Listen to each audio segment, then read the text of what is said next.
024, River, Delta Bravo 7 Fox. Indy Bravo Tower, contact City Tower 182. 1182, Bravo Center, South Gulf Mike, contact center 12402. Over to center on 2402 for South Mike, get in. Toronto Tower, West 662 Heavy with you on the RNAV X-ray, runway 24 right approach. West 662 Heavy, Toronto Tower, good day. Wind is 1706 knots, clear to land on runway 24 right. Land runway 24 right, West 662.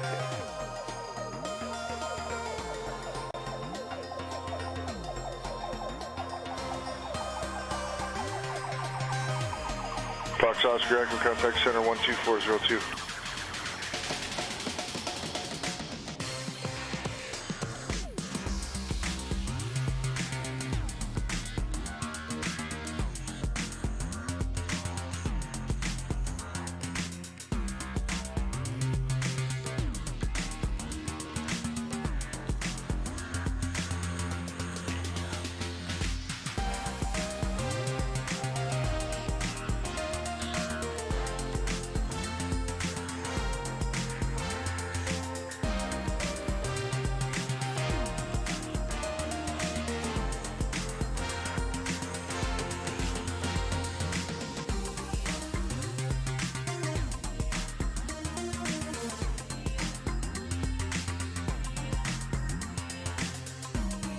Uniform Oscar Bravo, advise joining the straight in for runway 15 left.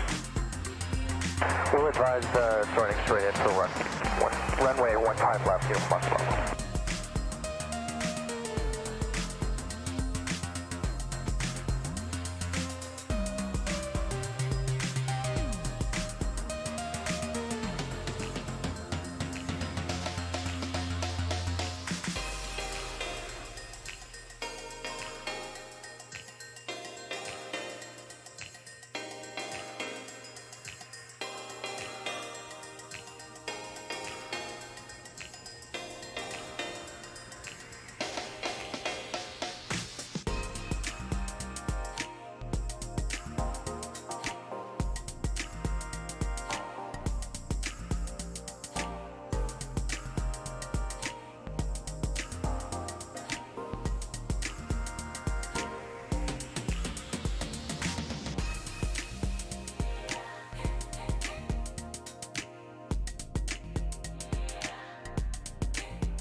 Uniform Oscar Bravo, going straight in for runway 15 left. Oscar Bravo.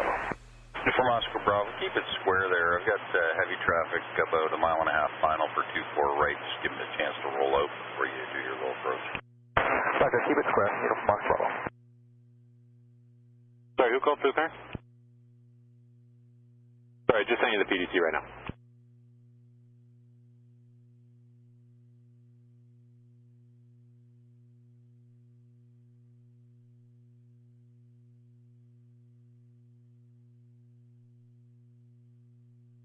Hello, this is Uniform Golf Zulu with you, 3500.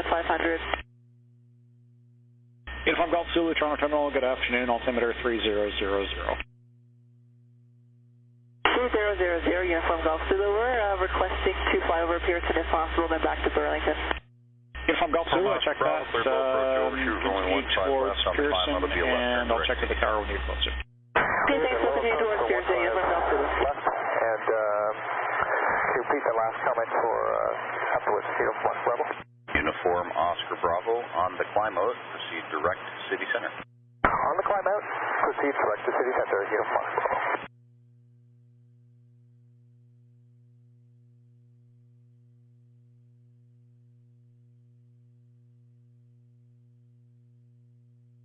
Western 662 Heavy, high speed to the right, ground on 1219. High speed right, 1019, West Jet 662.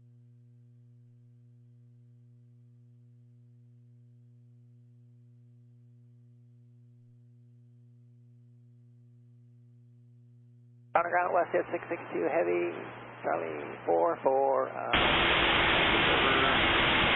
West Jet 662 Heavy, Delta, hold short, there is right. Kilo 5024, make the right turn lane 2, and south of me, and hold to the Delta, Juliet. Right.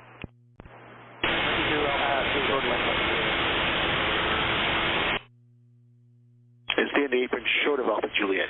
10,700, descending 6,000 and hotel. Cargo Jet 1692 Heavy, Toronto Terminal, good afternoon. Hamilton, altimeter 3002. 3002, Cargo Jet 1692. Jet 662 cross, 33 right, Alpha, and then in Alpha Juliet. Alpha Juliet, West Jet 662, thanks.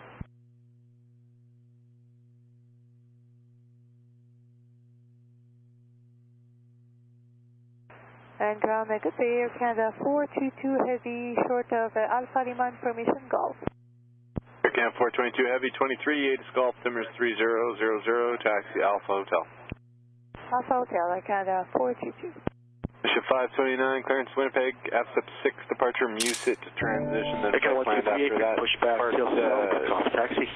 23, much back, 124. Call your call. Cargo Jet 1692, the wind shifted a bit. It's now 210 at 6 knots. If you'd like runway 24. And contact 118. Yeah, would like runway 24 in that case. Any chances of an initial vector? Cargo Jet 1692, turn left to a heading of 190, descend 3000. Jason 90, push back to West Lane 4, Auto. Cargo Jet 1692, when you're able, direct to Mach Sig for the RNAV 024. Fireball, direct Mach 6.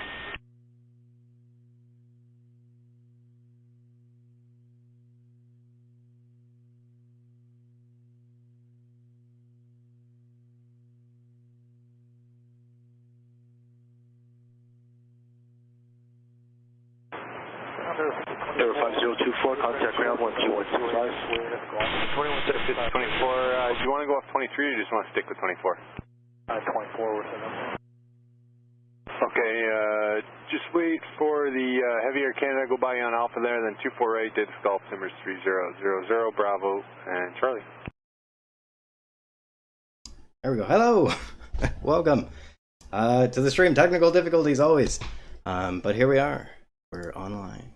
We're live. So, yeah, we're here on the 22nd for kind of a review ground school live stream. Not a ground school live stream. Welcome. So, yeah, kind of my thoughts for here tonight is I wanted to kind of go over some ground school topics, kind of talk about various different things. Think of it less like being in a ground school classroom and more like just kind of chatting about some different stuff, kind of like a list of here's some things to think about in terms of you're about to write your written tests and that sort of thing. Not just for those looking to write the written test.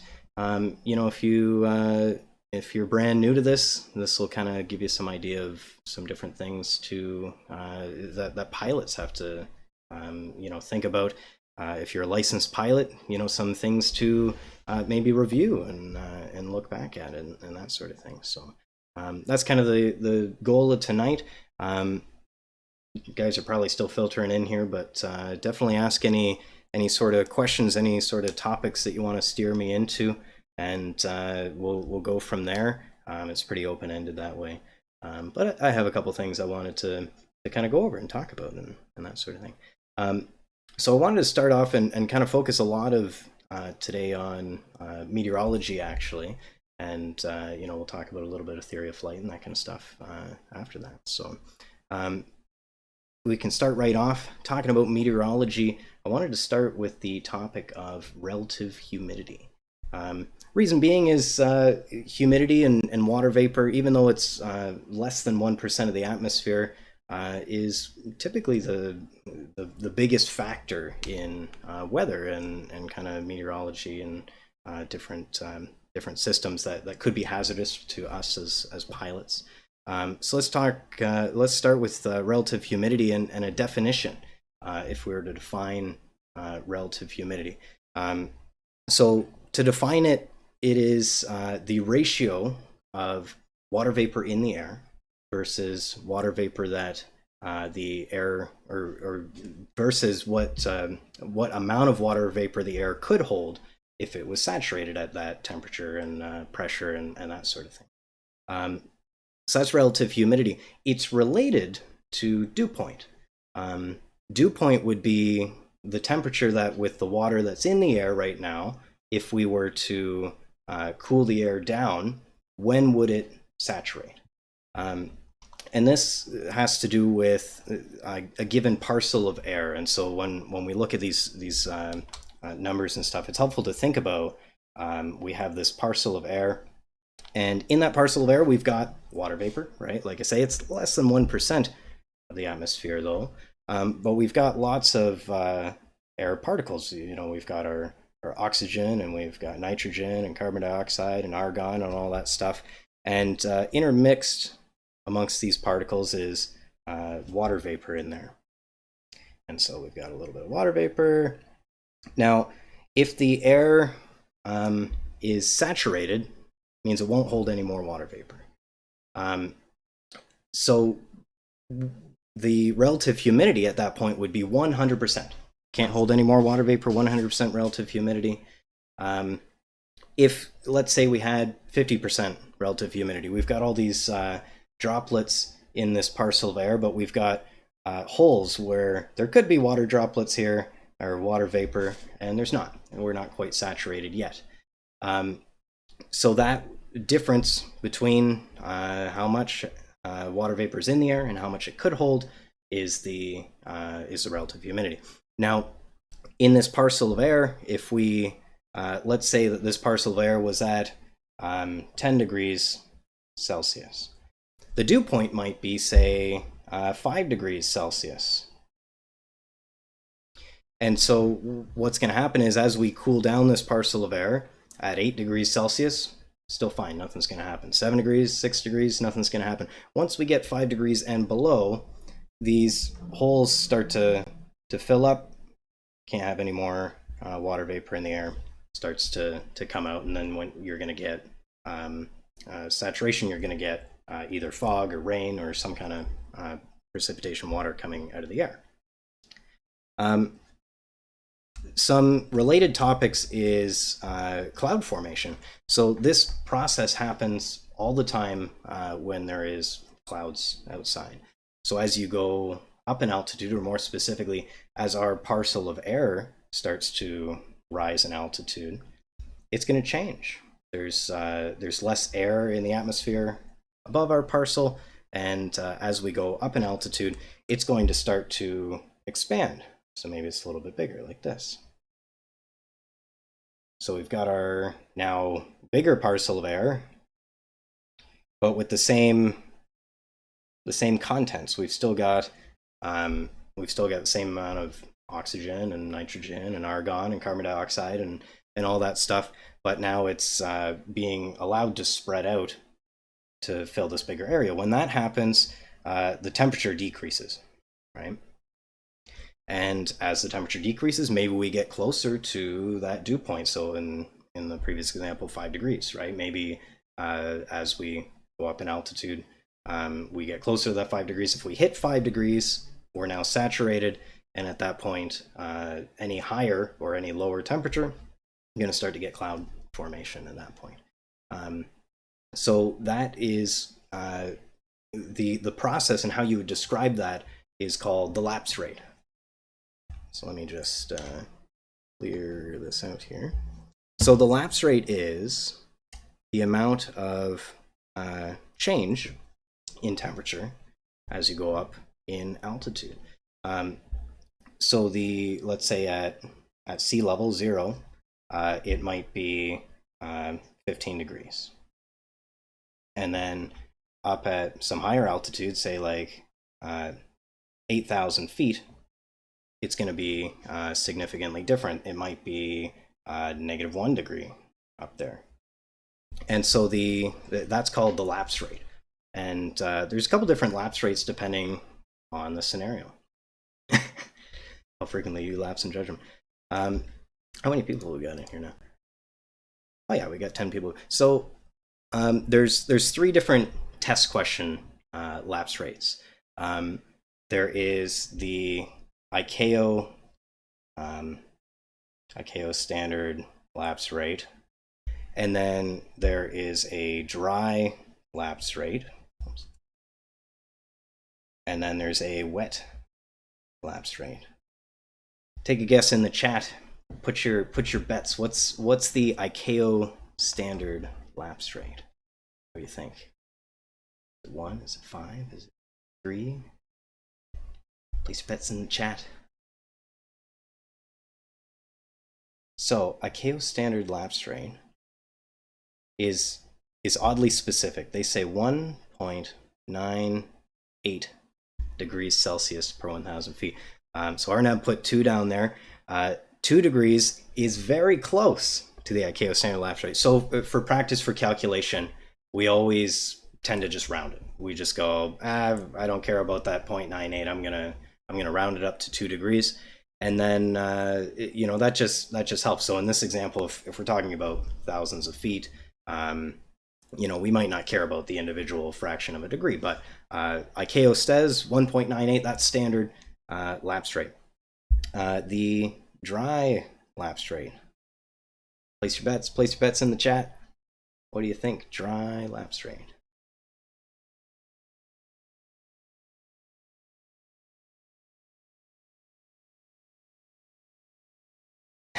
What is ICAO number?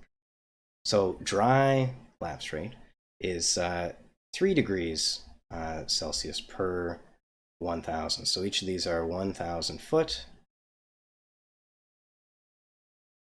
So every 1,000 feet that we go up, according to ICAO, it's going to be 1.98 degrees Celsius temperature change.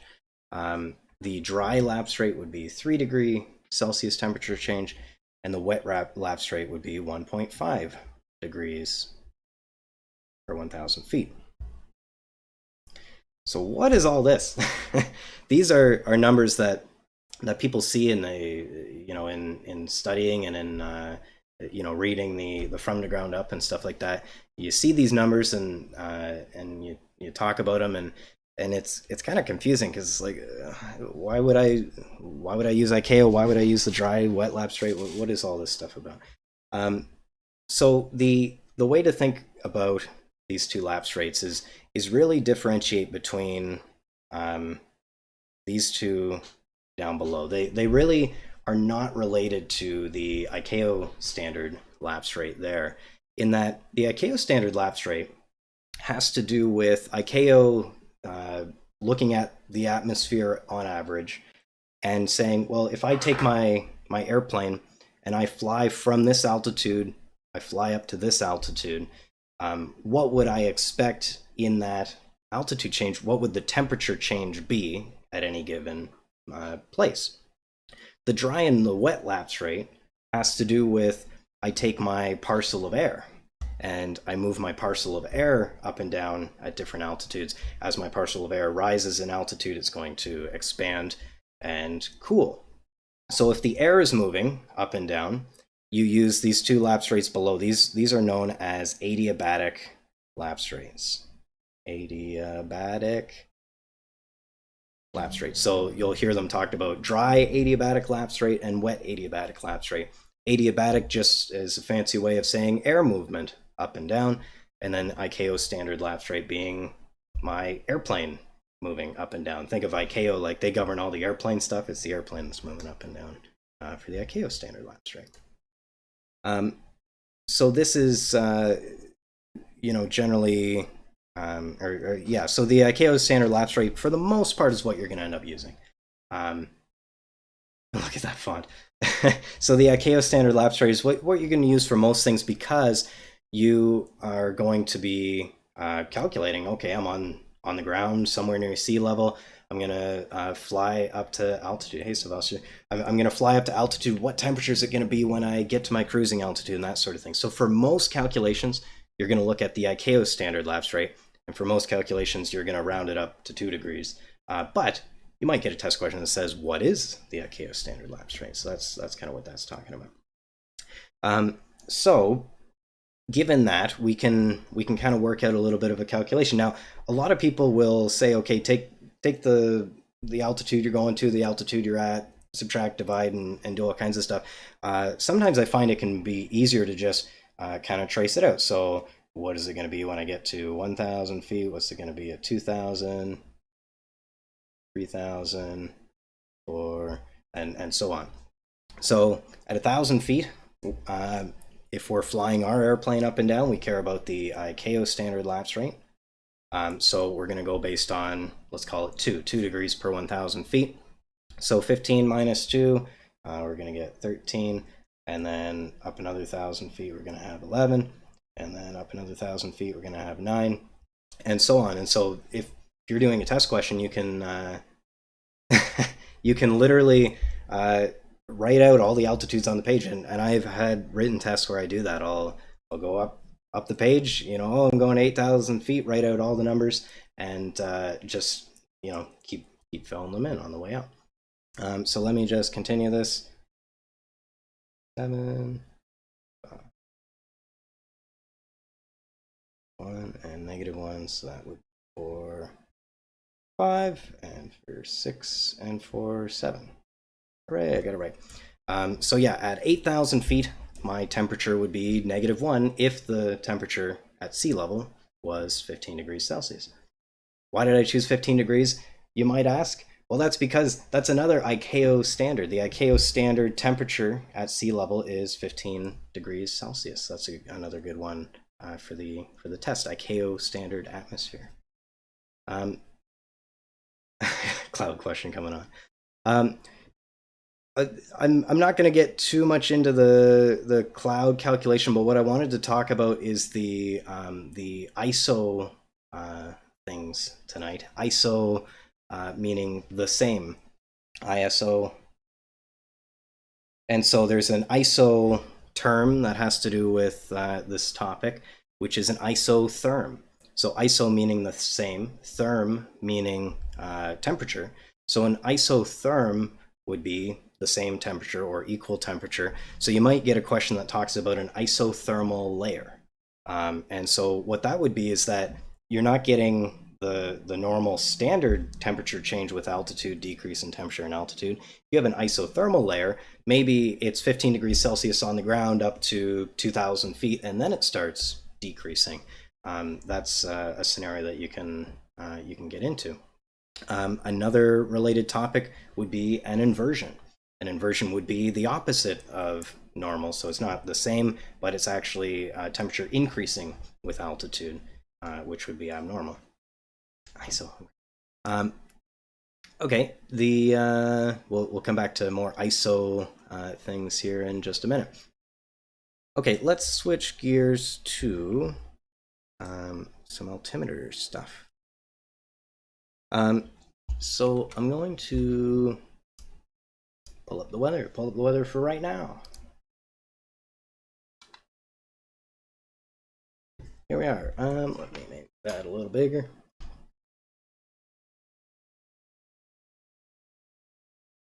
So, some of you probably know all about these. Some of you, your eyes are glazing over right now, but that's okay. The METAR is kind of the center of the weather that you're going to receive. So if you haven't got a lot of actually in the airplane flying experience, you might have forgotten some of the METAR stuff. If you're flying a lot, you're probably very familiar with a lot of the METAR, the aviation weather reports. So this one here we have is out of Wyerton CYVV here, and I want to look at just a second here. Hang on.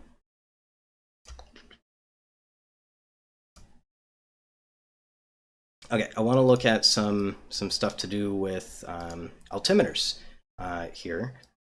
And so if we skip along 2/3 down this METAR, we have the altimeter setting 3001. And so what does that mean? Well, first off, we want to know where to put that. That 3001 is actually 30.01, and it goes on our altimeter.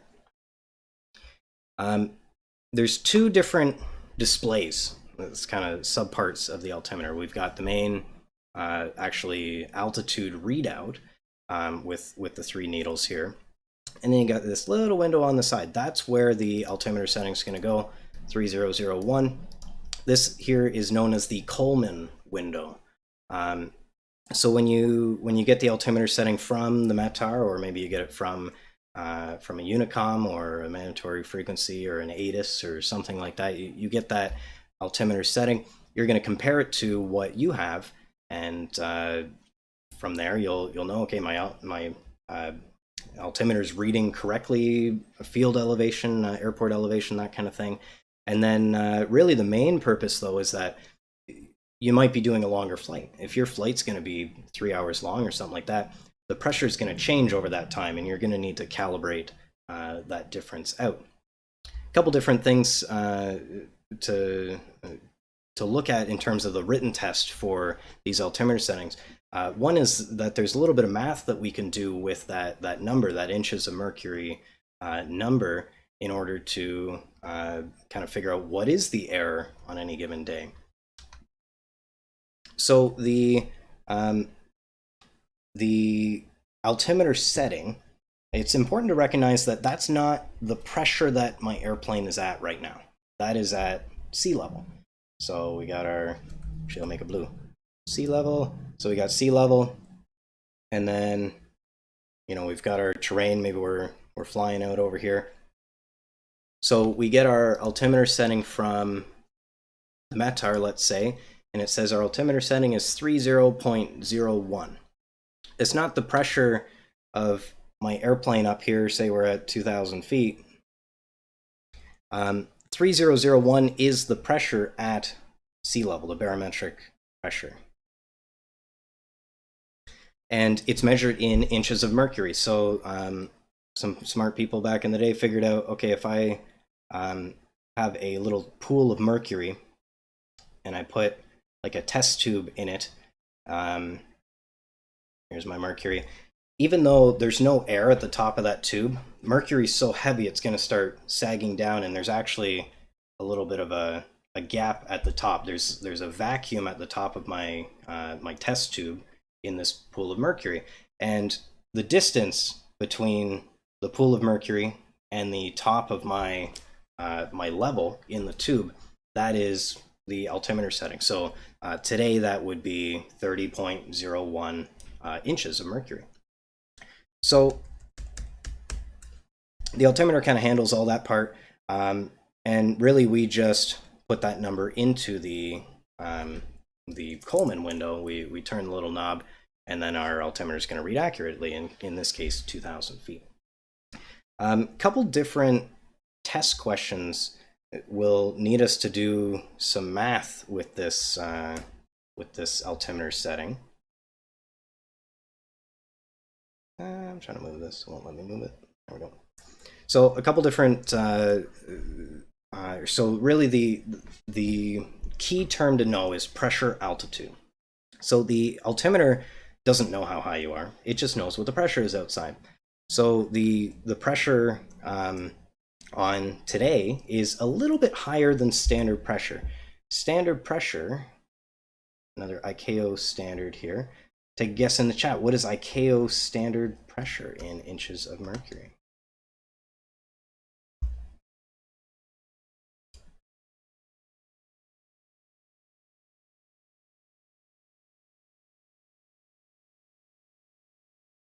.92. 29.92 inches of mercury is standard ICAO standard pressure, and so today we're a little bit higher pressure than standard. How much higher? Well, we can do the math. If we take the ICAO standard 29.92 and subtract the present pressure 3001, let me just grab calculator so I don't mess it up. We will get the difference. So we get 0.09. If you add a 0 to the end of that and get rid of the decimal place, that is actually in feet approximately. And so 90 feet. So today the pressure is 90 feet worth of altitude different. So we're a little bit higher pressure today the result is a positive number. So our pressure altitude, if we were at 2,000 feet and the altimeter was indicating such, we would actually be at 2,090 feet pressure altitude. Oh, is it negative? Oh, it is negative. Yep, Dave caught me. Yeah, that's good. Sorry, it is 1,910 feet. Yeah, that's a good one. So the pressure altitude is slightly lower. So what that means is that the airplane feels like it's higher, and so it's going to affect a couple things. In this case, we're only talking about 90 feet. It's not that, yeah, that's why you're CFI. It's not that big of a difference. It's only 90 feet worth of difference. But the airplane's going to feel like it's a little bit lower, and that's going to affect things like how well it performs, how well does the engine perform, and the wings and stuff like that. There's other factors, specifically temperature, that works into density. Altitude is another calculation that you would use pressure altitude to help you find. So the pressure altitude, kind of a definition for what that is, or another way to look at it is, if you're in the airplane and you have your altimeter in front of you, if you take this little Coleman window and the setting knob, you put 29.92 in the window, you would get the pressure altitude displayed on the dial. So in this case, we'd be at about 1,900 feet. So the big hand, the little hand's going to be just below the 2, and then the big hand is around the 9. And so that's how you can easily find pressure altitude in the airplane. So if you wanted to do a calculation, like say a density altitude or something like that in the airplane, all you would have to do is look at what your Coleman window is currently set to, in this case 30.01, write that down somewhere so you don't forget it, and then tune 29.92 in the Coleman window, and then you would get your pressure altitude. You could write that down as well, and then do any of the numbers that you need. Okay. So some of the things that come up on the test, kind of common test questions, then is referring to what if you didn't set your altimeter correctly. So let's say that our altimeter was set to 29.92 still, and we flew into this higher pressure. So we're going from an area, or at least the airplane thinks it was at a lower pressure, we're going into an area of high pressure. So from low to high, clear blue sky, they say. So if we were indicating 2,000 feet at standard pressure, in that case, the airplane feels like it's 90 feet lower than it is. So we're going to actually be flying 90 feet too high because of the altimeter error. So low to high, clear blue sky, we would be flying higher above terrain and that sort of thing. It wouldn't be a concern. High to low, however, look out below. So let's say I had my altimeter set too high of a pressure, so I had it set to 31.01. In that case, it would indicate that we're actually 1,000 feet higher than we really are. And so that'd be a problem. And that could happen either from incorrectly setting the altimeter, or as I say, high to low, if you fly into a lower pressure area. So you would want to get the weather ahead of you and make sure that you don't end up in that scenario. Cool. So, speaking of pressure systems, I want to look at kind of what the pressure is doing right now. Let me skip ahead here. There we go. Okay, this is, for those unfamiliar, this is the graphical area forecast, or GFA they call it. You can see there on this chart, it's graphical and it's showing us areas of high and low pressure. In this case, we just have a high pressure up to the north. We're down here. There's kind of the Bruce Peninsula, Toronto area. So on this chart, you've got pressure systems. There's all kinds of crazy fronts and all kinds of cryptic messages and cloud layers and different stuff. I want to focus on the pressure systems for right now. You can see the big H for high pressure. Yes, Sylvester, it gets thinner as you go higher up, and that's related to the parcels of air expanding as you go further up. So the same air is taking up more of the space, and so there's still the same amount of air, but it's spread out more, and so it's thinner. There's less air. Potentially, you could run into situations like hypoxia, where there's not enough oxygen pressure to breathe correctly. Airplanes kind of get hypoxic too, where the higher you go, there's less air to ingest into the engine, less air for airflow over the wings and the flight controls and that sort of thing. So it all kind of has an effect the higher you go, for sure. If we look at around this high pressure system here, you can see there's these black lines here. Another ISO word, these are called ISO bars. ISO again meaning the same, bar meaning an area of equal barometric, bar for barometric pressure. So that's ISO bars.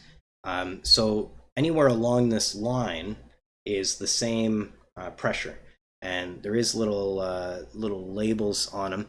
So over here on the right side, it's a little easier to see. It says 1020 here, and so that is in hectopascals. Down below it says 1016. There's another one right in next to the high pressure system, 1029. There's one hidden over here, 1024. So those are giving you readouts on the barometric pressure. It's still pressure, just like our altimeter setting 2992, but it's just the metric equivalent. So we don't really deal with the hectopascals part too much, but you can see the graduation. So right in next to the high pressure, bigger number, bigger pressure, right? And then as you get further away, it goes down to 1016, it starts tapering off. So down where we are, it's kind of closer to 1016 hectopascals there. The pressure systems, so high pressure, low pressure systems, those are going to define the wind, right? So the wind wants to flow from an area of high pressure to an area of low pressure. It's kind of counterintuitive though, because you would think, okay, here's a high pressure, wind is going to be just coming out from the high and then ending up, flying directly to the middle of the low pressure system. That's not quite how it works.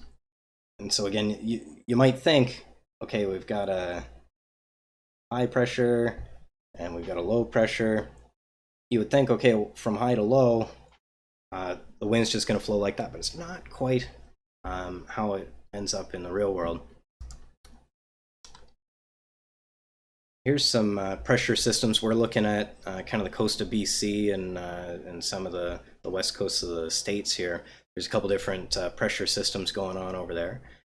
So there's a pressure system here that's a low pressure, and then a pressure system here that's a high pressure. And the high pressure is going to be right in the middle of this spiral right here. And so this is real time or very close to real time.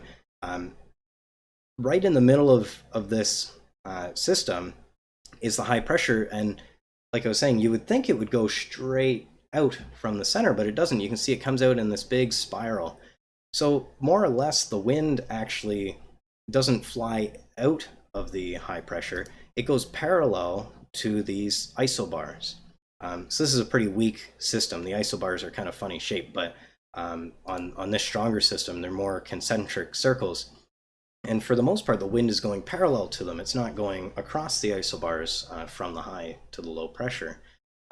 So that's kind of interesting. It's Coriolis force is related, is the phenomenon that we're looking at here. Kind of the rotation of the Earth is causing this spiraling pattern in the air. There's Just reading. Yeah, so 13,000 to, or sorry, 10,000 to 13,000 is 30 minutes. Yep, that's correct. And so if you're going longer than 30 minutes, you need oxygen. Or if you're going to 13,001 foot, then you would need, or it might actually be, it might be one of those ones where it's 12,999 feet, you're okay, but if you go to 13,000, then you would need supplemental. I would have to look that up. Look that one up. Let me know. Is it 13,000 or is it 13,001 where you need oxygen? They are pretty particular about those. But the yeah, so there's some other funny stuff about that regulation too, where it's 10,000 to 13,000 for more than 30 minutes. The pilot, the crew need oxygen, but take a look at what passengers need oxygen too, because some of it is like for 10% of the passengers and that sort of thing. So the wind, like I was saying, it flows parallel to the isobars, and related to that is a topic, or is a law, by Ballott's law, and it's written kind of funny, by, but you don't pronounce the S. By Ballott's law. It talks about the direction you would expect the wind to go, and the way to get the answer right on the test is to take your left hand roll. I don't know which way the camera's going on the stream, but anyway, take your left hand. This is my left hand, and you're gonna give a thumbs up. And when you look at your left hand with a thumbs up for high pressure, look at the direction your fingers are curled around your hand. So when you do that around a high pressure, the curl of your fingers will be clockwise. So clockwise flow around a high pressure system. You take your left hand and flip it upside down, thumbs down.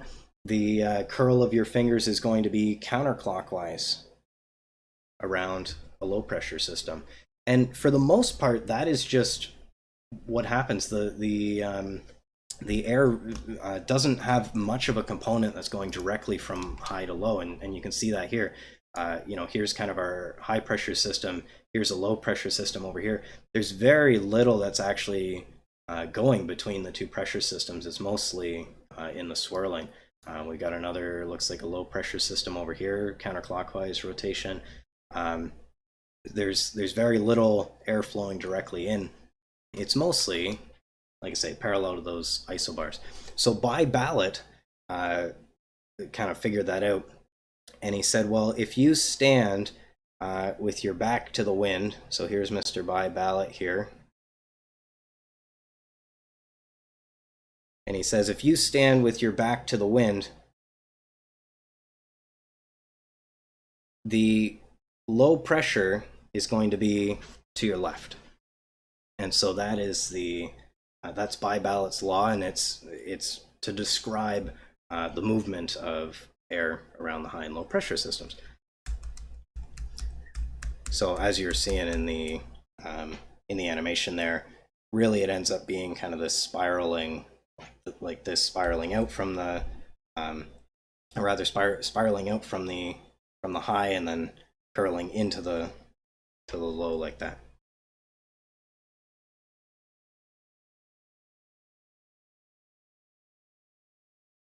Oh, yeah. Don't breathe the CO2 when you're up at altitude. You're gonna have some fun with that one.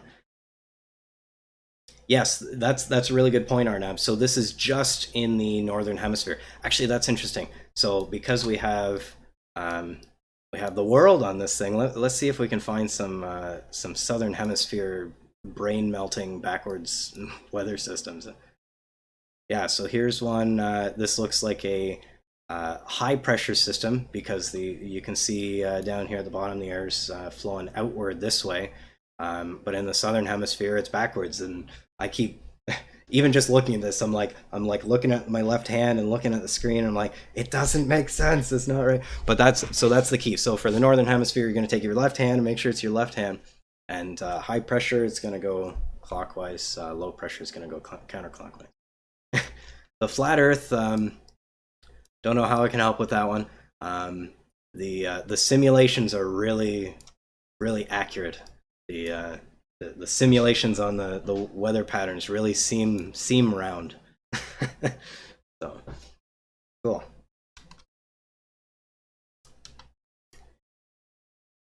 Okay, so this is the movement of air kind of at altitude, and the way that you can think about, or the way that I think about this is,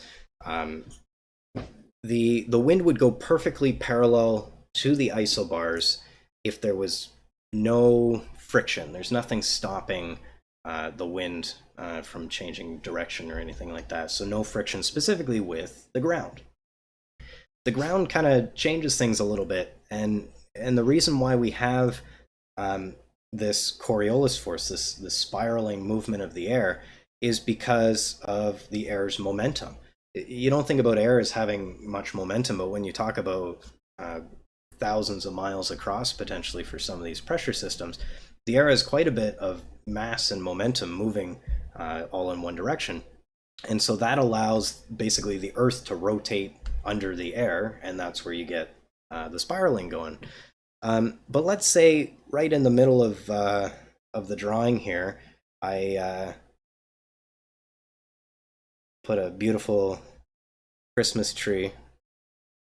What's going to happen is that's going to block my air. So the particle of air that was coming down from the high pressure system here is suddenly going to get stopped by the tree. And let's say that air goes down to 0 knots. It's going to stop completely. At that point, Coriolis force isn't acting on it. It doesn't have that momentum. It's not moving. The Earth can't turn under it because it's not moving, right? It's just stationary, 0 knots.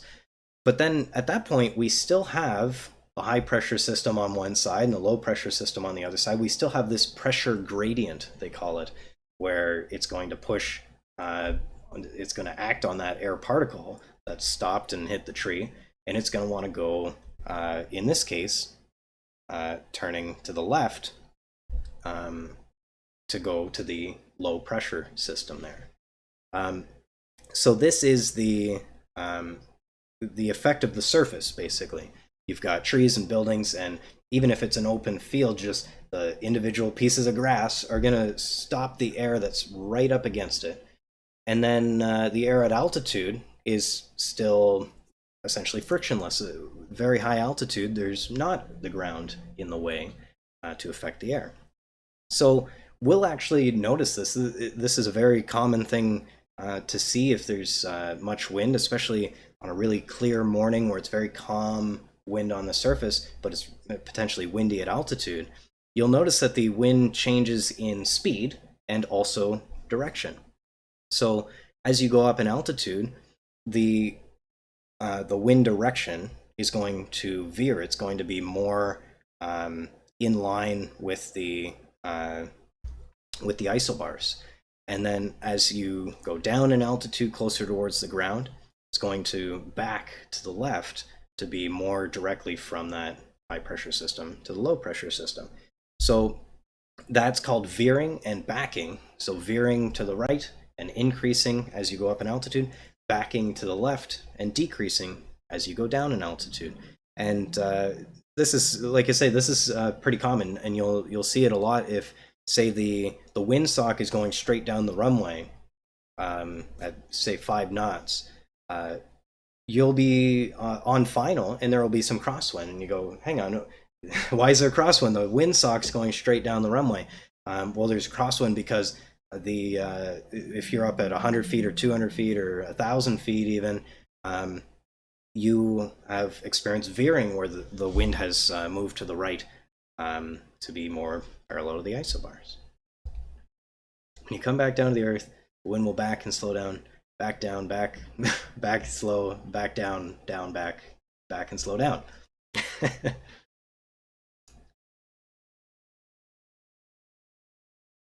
Yeah, always check the other windsock. There's more things that the surface is going to affect So in this case, this is kind of, looking top down. You've got this tree, and it's going to slow down the air and that sort of thing. It's a fairly minor effect on most days. Maybe the wind veers 10-20 degrees or something like that.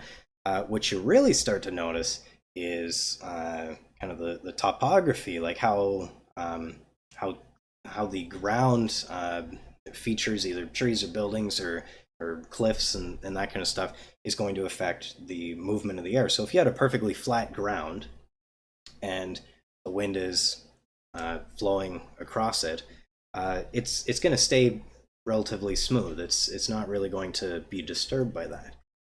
But if you start putting some objects in the way, the air has a hard time sticking to the ground as it goes over. It rarely stays kind of fluid as it goes over. What tends to happen is the air will become turbulent, and you'll start to notice that specifically when it gets windy. This would be called mechanical turbulence. So it could be trees or buildings or, like I say, cliffs or anything like that.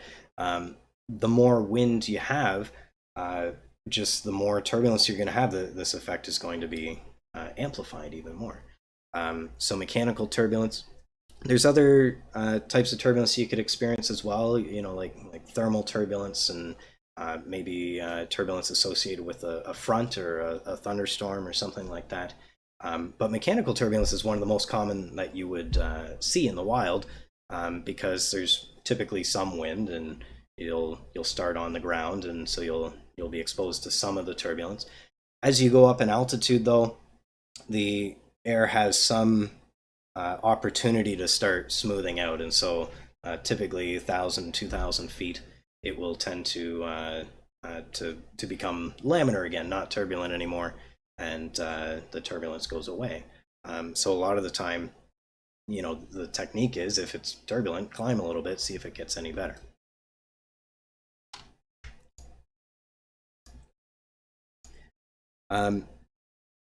Like I was saying, thermal turbulence is another one. Thermals have to do with the sun kind of beating down on the ground, heating up the surface and the layer of air just above the surface. It gets pretty hot.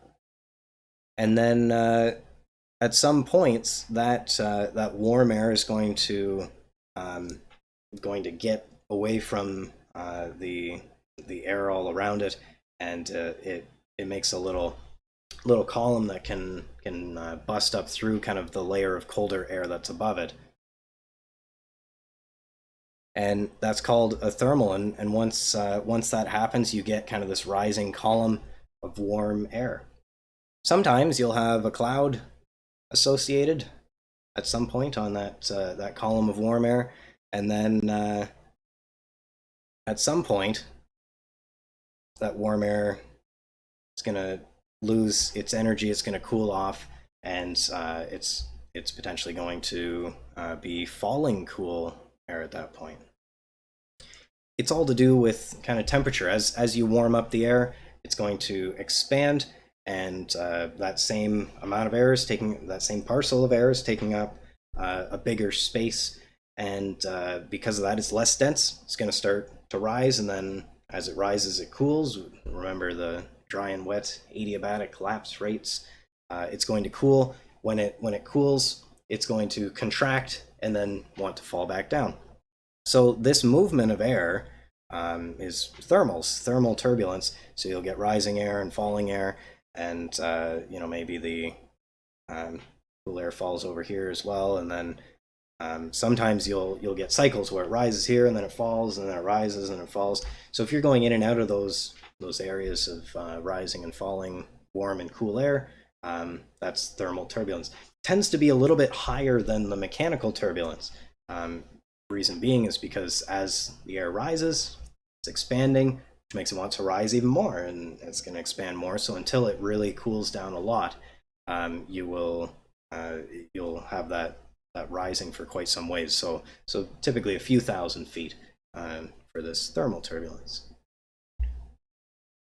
hill at the end of the runway. Yeah, that's a good example of mechanical turbulence. Yeah. Cool. So that's all I had kind of pre-stacked, ready to go for meteorology. Any kind of meteorology topics or questions that, speaking moistly, any meteorology gripes or things that anyone is interested in? Other than that, I will push ahead into kind of general knowledge. So meteorology is the biggest section on the exam in terms of just the pure amount of stuff there is to know. So we just kind of scratched the surface, kind of some things to think about again if it's been a little while. But yeah, barring any questions, feel free to ask any questions at any point. I'll move into general knowledge a little. So I want to start with the 4 forces. Theory of flight, 4 forces on the airplane.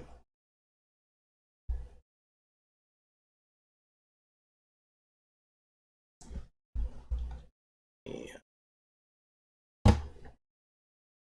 Shall move my airplane. Okay.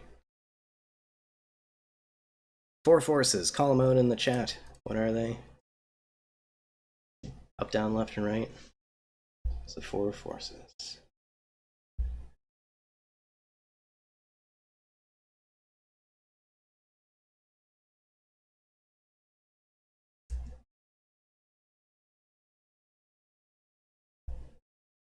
Money goes forward, yeah, there we go.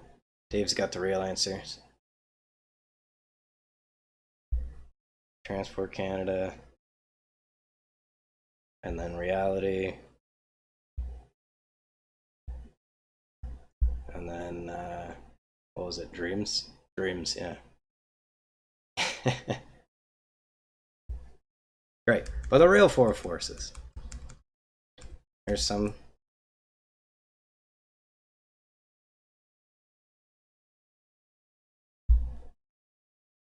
Okay, we got drags going back. We got drag, and then we got lift. Hey Michelle, how's it going? And what else? Thrust. Oh yeah, I see thrust in there. And lastly,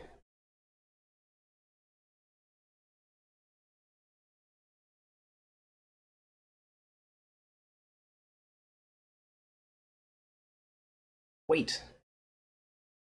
So there's our 4 forces there.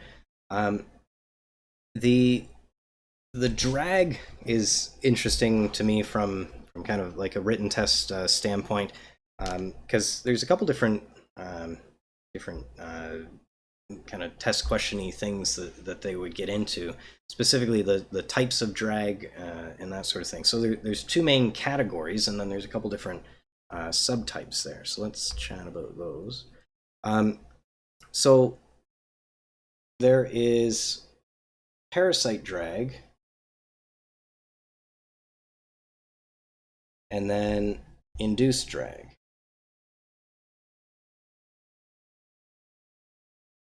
So induced drag is anything that is related to actually generating lift. And so specifically for induced drag, you really just have the wing. So the direct effects of making lift is going to be giving you induced drag. So the more lift that you make, the more induced drag you're going to make. Under parasite drag, though, there's a couple different subcategories. So for parasite, what do you guys think? What is some examples of some things that are parasite drag?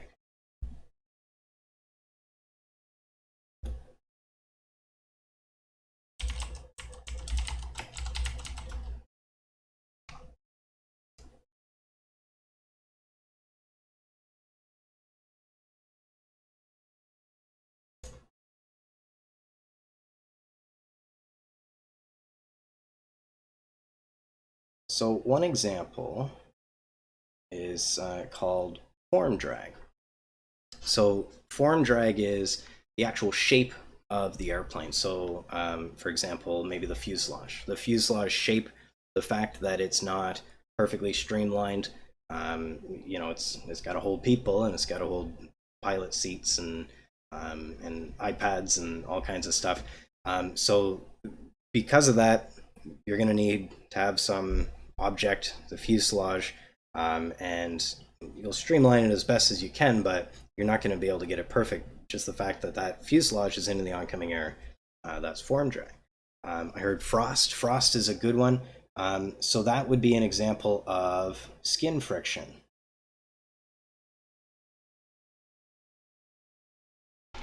So skin friction, specifically contamination like frost or snow or ice or something like that, would contribute to skin friction. But also think about, from an airplane design point of view, even just what type of paint you use. If you use a paint that's not smooth, in the 172, a great example is we've got our rivets. We don't have a smooth fiberglass wing. There's rivets all over the wings and the fuselage and that sort of thing. So all those little bumpy rivets is a little pocket that air can get caught on, and that would be an example of skin friction. Yeah, antennas. So antennas would be good for like form drag, and landing gear as well would be good form drag. Great. The flaps. The flaps, I would say, for the most part, get lumped into induced drag. And the reason being is because they're increasing lift. As they increase lift, they're going to increase drag, and so the flaps are contributing to induced. One thing that is not as commonly known, but it is another contributor to parasite drag, is called interference drag. And so think about on your airplane, where you have your landing gear connects to the main body of the airplane. So your landing gear is connected. At that point where the landing gear connects, there's a little pocket in the curve between the landing gear strut and the fuselage. The fact that these two pieces are coming together, it creates a little pocket to hold on to air, and that's called interference drag. And it is pretty significant. Let's put that here. So you'll notice on like the 172, we have little fairings.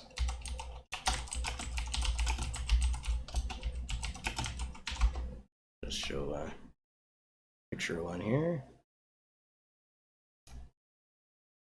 So on the 172, we have these kind of fairings that go between the landing gear struts and the wing struts and the body of the airplane. It attempts to smooth out that interference point between the strut and the like the wing strut or landing gear strut in the airplane. Even like the antennas, if you look at the shape of the antennas, it's not just a straight antenna into the airplane. Typically they kind of put some kind of aerodynamic fairing on it just to reduce the interference drag. Dave's heading out. See you, Dave. Cool. For drag, let me reset here. There's some different scenarios that you might get tested on, and think about slow flight. We talk about a lot. Think about endurance. Think about best range. Think about all these different speeds that you could want to fly or want to avoid or that sort of thing. There's vastly different amounts of drag depending on the airspeed specifically.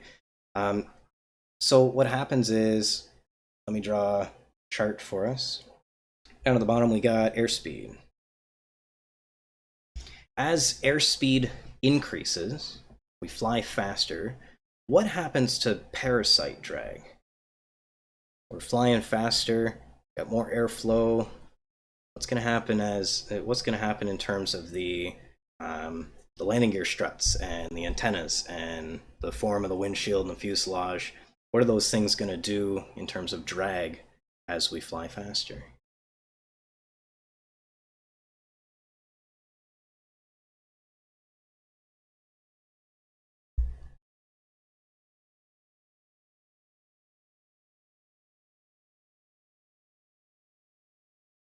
All right, now I've got it. First, parasite drag is going to increase as airspeed increases. Okay, what about the induced drag?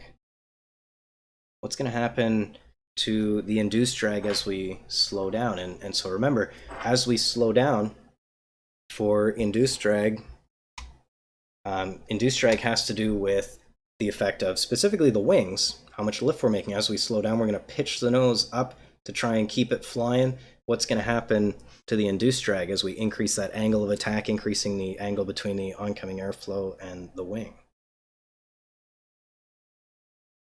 Colin made a great point. So the parasite drag is exponential.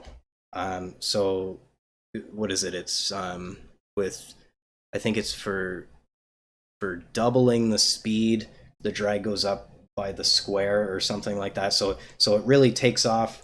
Everybody knows about exponential curves from recent events.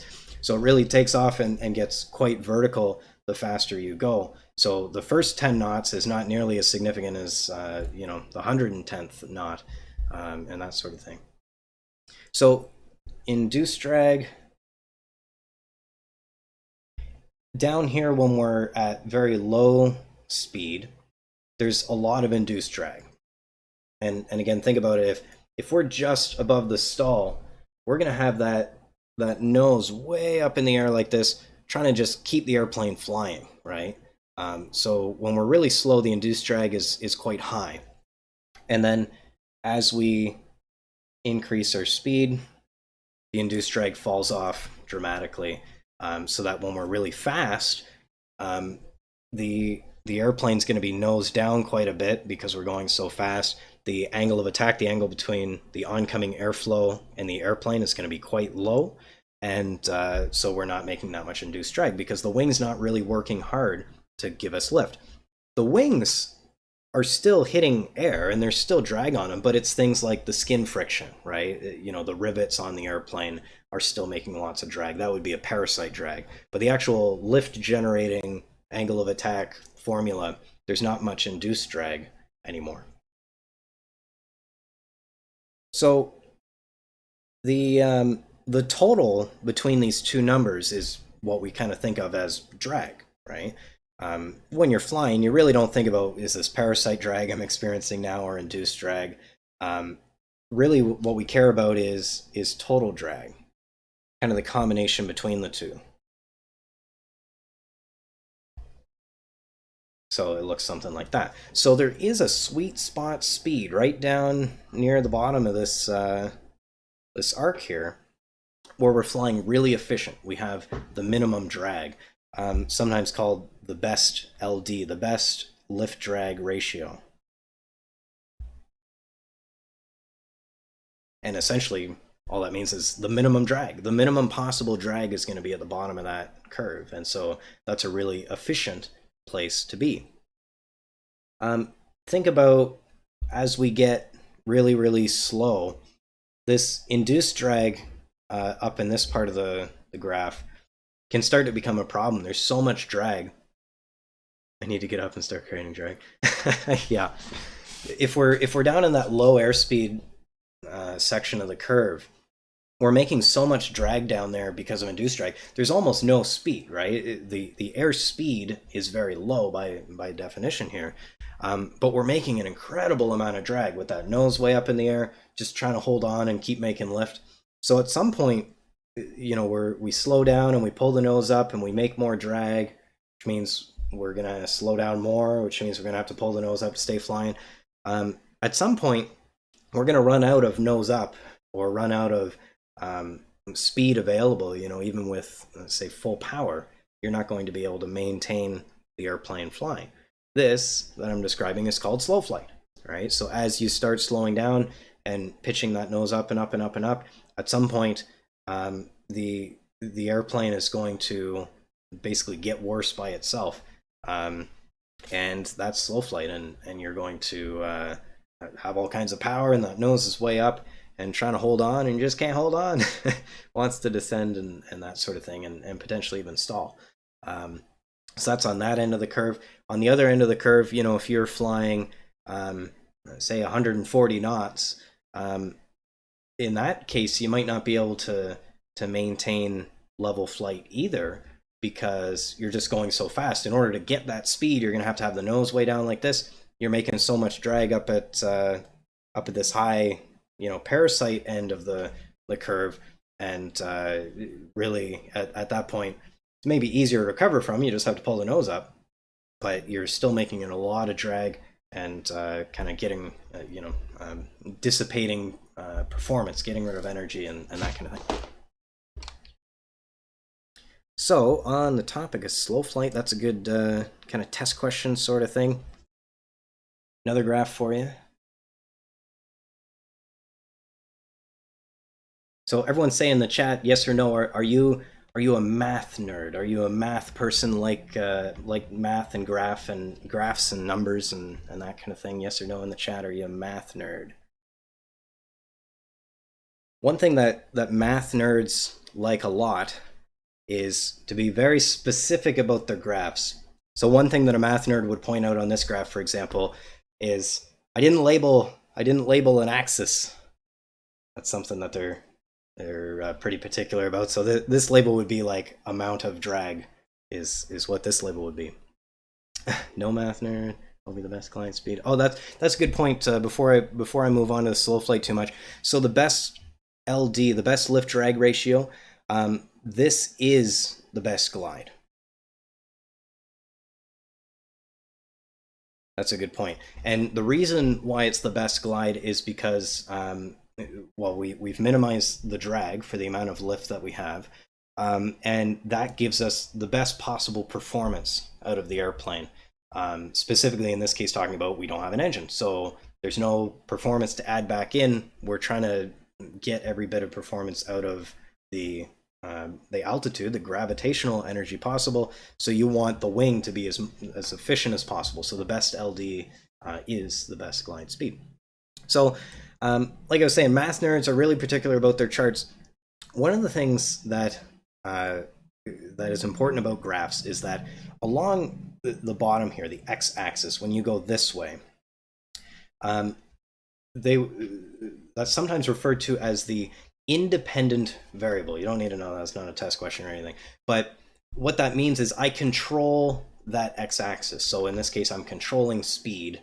And as a result of my speed is the amount of drag that the airplane is generating, right? It doesn't like you, yep. So with that in mind, thinking this x-axis is what I control, the y-axis is the result, basically what I don't control, it'd be very weird for me to write airspeed down on the x-axis. So I'm getting my layers mixed up, hang on. Okay, it'd be very weird for me to write airspeed here and RPM here. So you think RPM, I control RPM. Is that not along the x-axis? I have direct control of that. It's not how the wing sees it. So the wing has airspeed. Even more specific angle of attack is really what the wing cares about. The angle between the wing and the oncoming airflow. So the angle of attack is what the wing sees, and as a result of that, we, using our previous graph, we will have how much drag are we generating, how much lift are we generating, what is kind of the future of the airplane in 30 seconds and that sort of thing. So airspeed is more related to angle of attack and kind of what the things that the wing cares about. So as we say we're up at the high end of airspeed, we're up at cruise, nearly full power and that sort of thing. Our airspeed is going to be up, and our RPM's fairly high. The numbers quoted in the book is maybe 2400 RPM for a normal 172. So quite a high RPM setting, quite a high airspeed. As we in our in our experience, we pull the power back.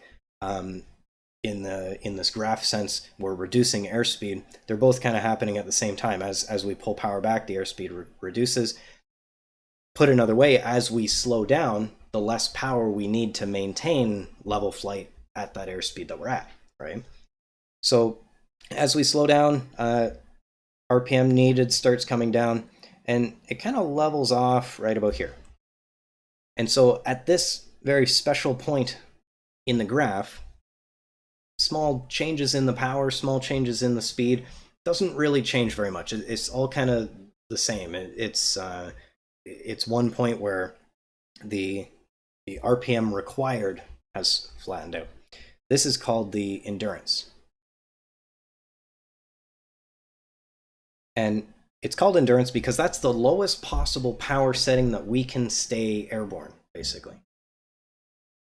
Yeah, that's true. You keep the plane clean and waxed. That'll affect your skin friction for sure. The green dot speed, yeah. So the endurance is at the bottom here. The endurance being the slowest, the lowest RPM setting that the airplane can fly at. Why is that helpful? Well, maybe you want to stay in the air for a long time. Maybe you got something on the runway and you don't really want to go to another airport. You want to hang out for a little bit. You want to hang out at endurance or close to it, so you're burning less gas, right? You got more time in the air because the RPM's not at 2300 RPM. Maybe it's at 1700 RPM or something like that. So that's endurance. Once you get slower than the endurance speed, that's when things start to get crazy. Whoa, hello. Crazy. I told you, crazy. So once you get slower than the endurance speed, oh my gosh. Touchscreen, what are you doing? Starts going up like this. And so what's happening is as the speed is decreasing, the RPM required to maintain level flight is increasing. This is all called slow flight. This whole section over here.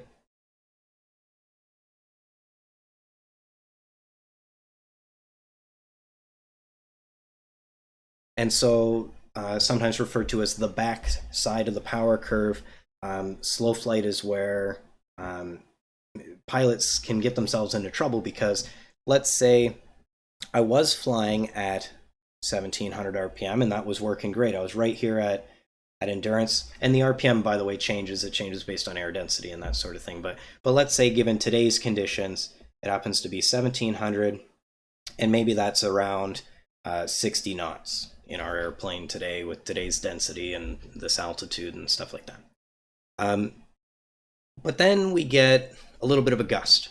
Airplane slows down a little bit. Maybe it slows down to 55 knots, let's say. So we haven't changed the RPM though. We've just slowed down.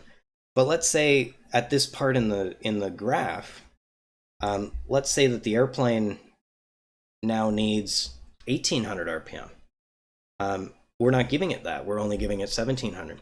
So this is where pilots get into trouble because the airplane is saying, I need 100 more RPM, but we're not giving it to it. So one of two things is going to happen. Either the airplane's going to descend or we're going to slow down because we don't have enough energy in the airplane. So that's where slow flight can get quite dangerous. If we know I got to maintain 2,000 feet, man, because I'm in the downwind and there's airplanes and I want to do the right thing. I got to maintain 2,000 feet. We start pulling the nose up, trying to maintain level.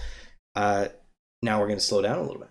Now we're at 50 over here. And now the airplane wants 1,900 RPM and we're not giving it to it. And so eventually this gets worse and worse, and it could lead to a stall if we get to the very bottom of this power curve.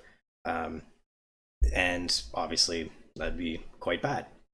So that's slow flight, commonly confused with endurance because it's related to the endurance speed. So endurance is potentially a useful maneuver. You might fly in endurance to save some gas. Slow flight, danger. Don't go near slow flight. Gets you into trouble. So on the kind of common test questions would be maybe like, where does slow flight begin and end? Slow flight begins at endurance and ends at the stall speed would be an example kind of test question there. you know, they might talk about maybe symptoms of slow flight, like mushy controls, maybe nose high attitude, you know, low airspeed, obviously, maybe maybe a high power setting, but think about the power setting in terms of if we're down here in slow flight, maybe we have 1900, 2000 RPM. We fly at 1900, 2000 RPM all the time, but just on the other side of the power curve. So for 1900, 2000 RPM and a 172, I would expect maybe 80 knots, 75 knots, something like that, not 40, right? So that's kind of another symptom that you could look for that sort of thing. Okay, that's slow flight. Yeah, let's talk about stalls a little bit. So common test questions have to do with kind of stall speed. So here's a good one. How does the indicated stall speed change with altitude? So airplane stalls at 40 knots at 1,000 feet, go up to 5,000 feet. How does the indicated airspeed at stall change? I think.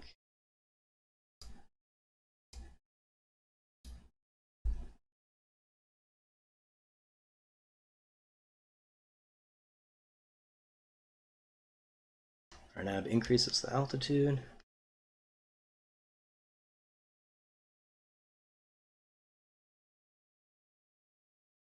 And then indicated versus true. How does the true airspeed affected with stall?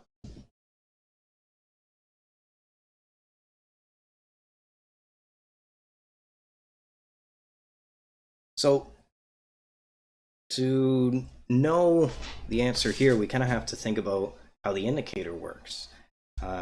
We've got this pitot tube, in our case, kind of under the wing. It's working with the oncoming airflow, ram air going by the airplane like this. So as we go up in altitude, the ram air going into our pitot tube's intake is going to get a little bit less, a little bit less, a little bit less. The airflow over the wing is also doing the same thing. So say we're doing 100 knots, actually true 100 knots through the air. As we go up in altitude, the airplane doesn't feel like we're going 100 knots through the air.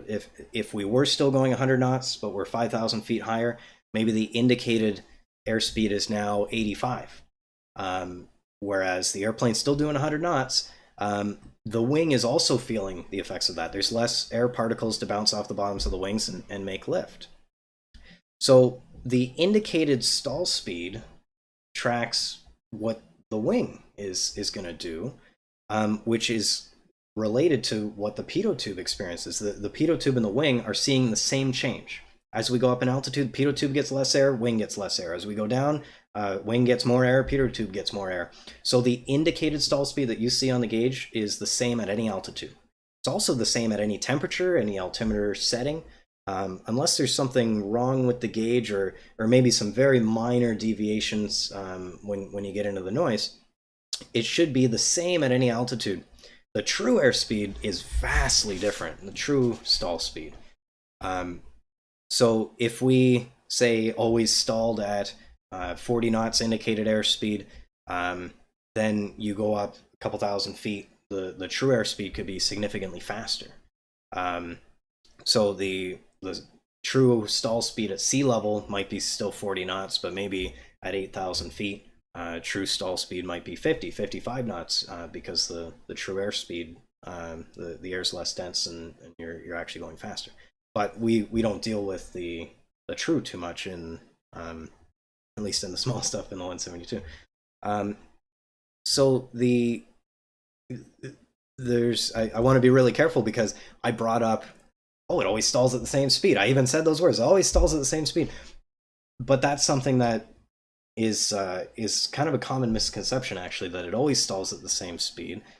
Gets a lot of pilots into trouble. So the more important thing is angle of attack. Angle of attack, angle of attack, angle of attack. Angle of attack is really important when we're talking about stalls.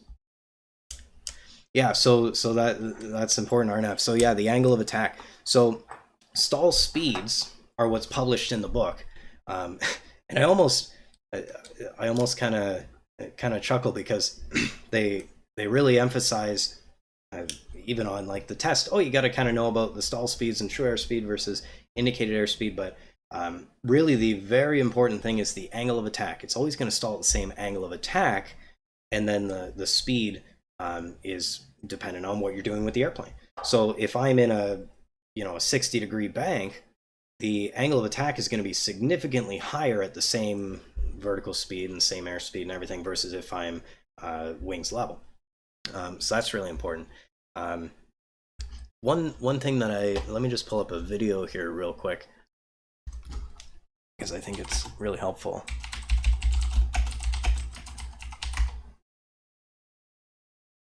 One thing that I didn't necessarily recognize or notice until I saw videos like this of kind of like a wind tunnel sort of deal.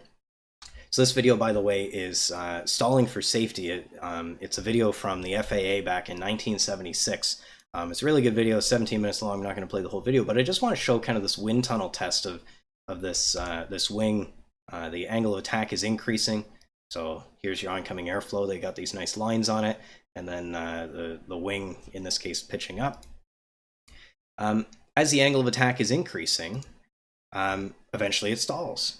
But that happened really suddenly. I'll play it again because I kind of paused it in a bad time. All of a sudden, bam, the airflow separates from the back of the wing, and it's quite quick.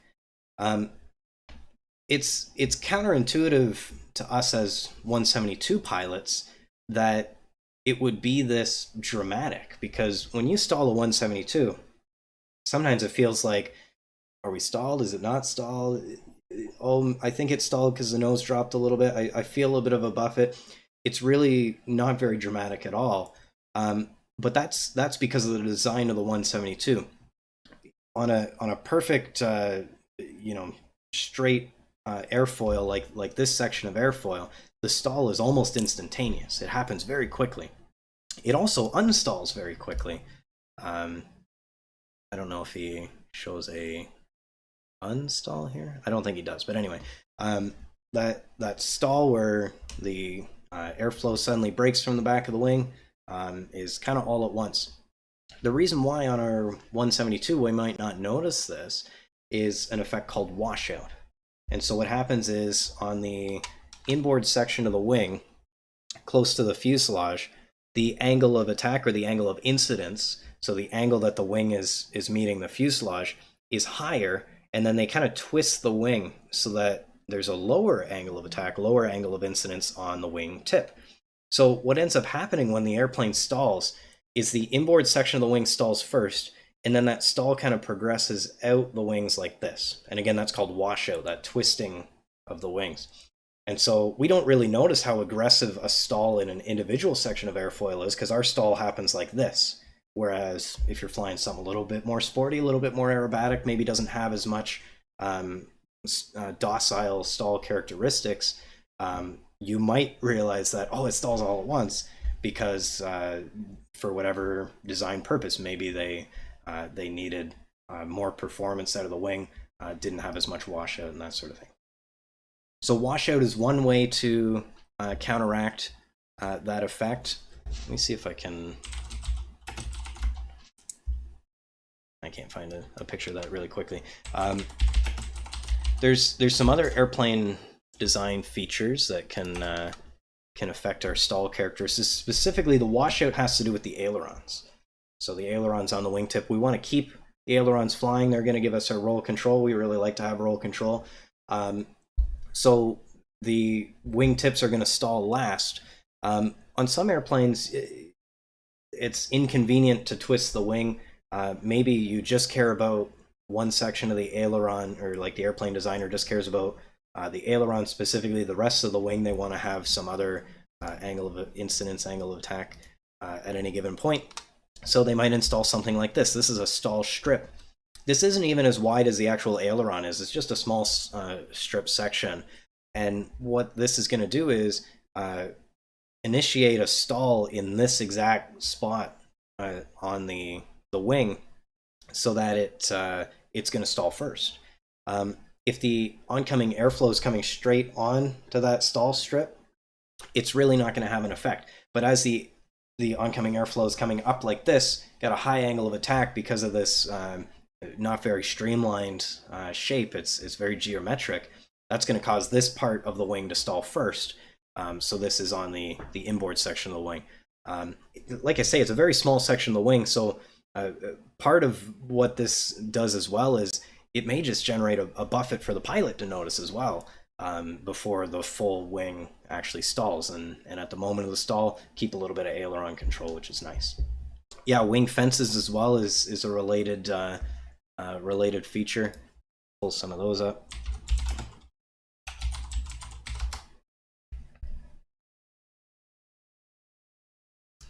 Wing fences like this. So not as much for, well, they do improve stall characteristics. The other thing that they do is they kind of act as vortex generators. So the wingtip vortices that are coming off the ends, you'll have a few smaller ones. What the wing fences do is at high angles of attack specifically, you've got high pressure underneath the wing, low pressure on top of the wing, and the high pressure is pushing up and kind of spilling out all over like this. Low pressure is kind of trying to suck all the air in from all directions. When you look at it from the top of the wing, the high pressure underneath is going to spread out and back. The low pressure on the top is kind of pulling in like this. So high pressure underneath spreading out. Let me grab it here. High pressure underneath spreading out, low pressure coming in. That's going to make an outward motion on the bottom, inward motion on the top, and you get this spiraling action off the wingtip. And so everyone on your written tests, when you're trying to figure out which way the wingtip vortices go, you should do this. So out from the bottom, high pressure, in from the top, low pressure, and you do this in the test, and then you go, okay, the left side and the right side, and that's how you figure it out. So what the wing fences do is kind of block that air. They put this section in the middle of the wing, blocking that airflow from moving laterally along the wing, and so that's going to improve your stall characteristics. It's also just reducing drag overall by not allowing so much lateral movement of the air. You're making a bunch of smaller vortices. You're just making the wing more effective overall. So the biggest effect of them is they reduce the stall speed. They're also going to reduce drag at those kind of high angle of attack scenarios. Or VGs. I forget VG. What's VG? VG. I'm sure Google's not going to help me. I got the market summary. Vonage Holdings.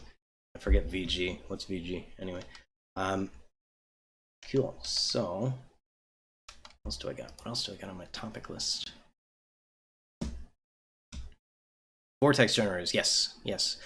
So the difference, let me just talk about that. Probably not a private pilot test question, but it's kind of cool. Let me show some of those, because they're quite a bit different than the wing fences. Here's some. So the vortex generators tend to be on the leading edge. The difference here is they're similar to the wing fences in that they try and prevent some lateral movement, but the bigger role here, instead of preventing lateral movement, they make tiny little vortices here, which tries to keep the airflow laminar, keep the airflow stuck and smooth to the top of the wing, and that's going to again improve your stall characteristics. In this case, it makes it stall significantly later because you're keeping that laminar airflow for longer, and the stall, of course, happens when the airflow becomes not laminar. The airflow separates from the top of the wing, so this keeps that airflow connected to the top of the wing longer. So, yeah, great. Okay, I want to switch gears a little bit, talk about some runway stuff. So let's start with a runway. So here's kind of your classic test question. The east end of a runway that its direction is east-west. So the east end an east-west oriented runway, what would the number be? I'll draw my east-west runway. So this is heading east. This is heading west. What number would be on the east end of the east-west runway?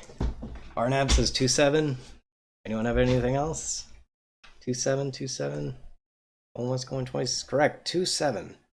I don't think I can draw that sideways.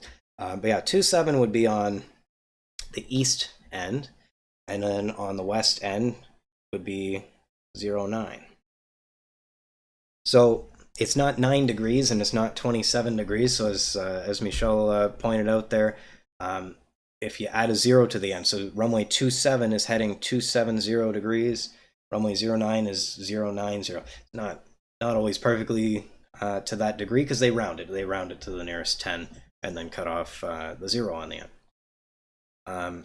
So that's maybe the only test question that I can think of that comes about there. But you could have any number around each 10 degrees all the way around 360. They should always be the perfect reciprocal. Yeah, I guess that's another test question is what's the reciprocal of runway 33? So how I would figure that out? Well, I'm gonna add the 0 to the end, take off 180, and then I would get 150. Take the 0 off the end, it would be runway 15, for example. Let me just do that math to make sure I didn't lead you astray. 330 minus 180. Correct, 15. So that's another test question that you might get, is what's the reciprocal? What about here's a good one. You might get stuff about hold short lines.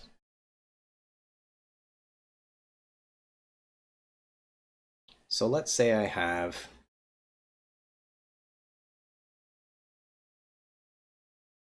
hold short line looks something like that. So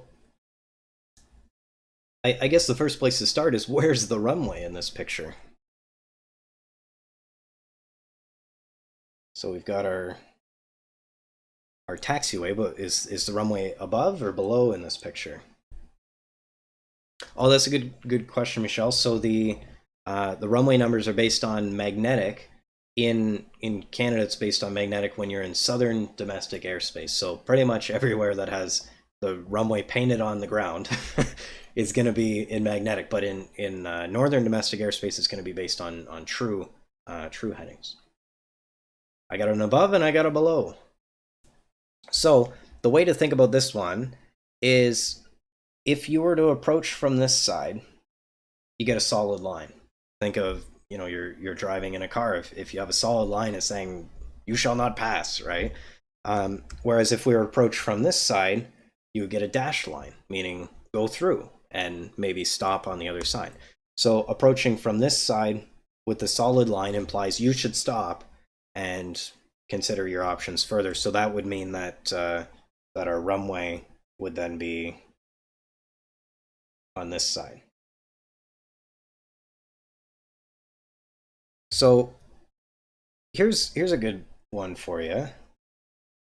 Let's say that you have I'm trying to get my colors right. So you have a little taxiway sign over here, and it says you're on Alpha, and the colors backwards. Hang on. So you have like black filled in section here, and it says you're on Alpha currently, and so you've just exited the runway and you're looking at this sign, and ATC has told you hold short of Charlie. So this sign with the black section indicates where you currently are. So that means that this section here is Alpha, and then Charlie is the cross taxiway here. If you're to hold short of Charlie, shows I haven't been flying for a long time, yeah. So if you're holding short of Charlie, so that's what Tower says is exit left on Alpha, hold short of Charlie. Where do you put your airplane? Where do you come to a stop?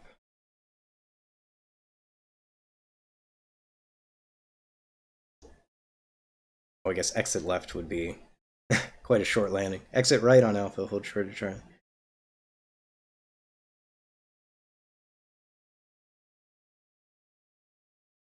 So would you... It depends how big you are. That's a good point.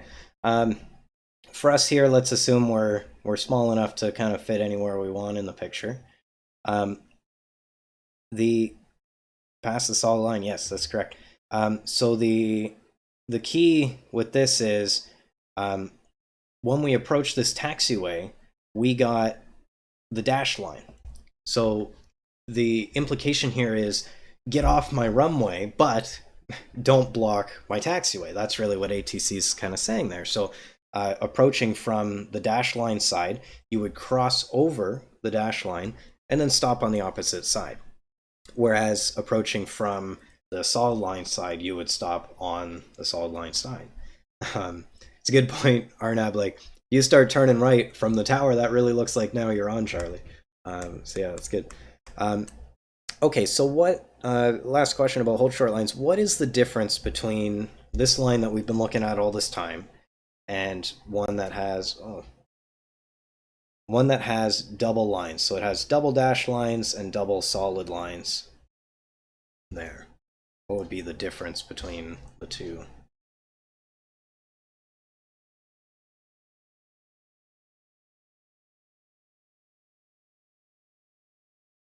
So they're both hold short lines. The scenario that we just gave is actually identical, where you would still cross over and stop on the other side. If you're approaching from the taxiway side, you would still stop before the line. But what's the difference if it was a single or a double? Yeah, Michelle's got it right. So an instrument runway. This one here on the screen now is an example of an instrument runway with the double line. So all that means is there's some kind of instrument approach.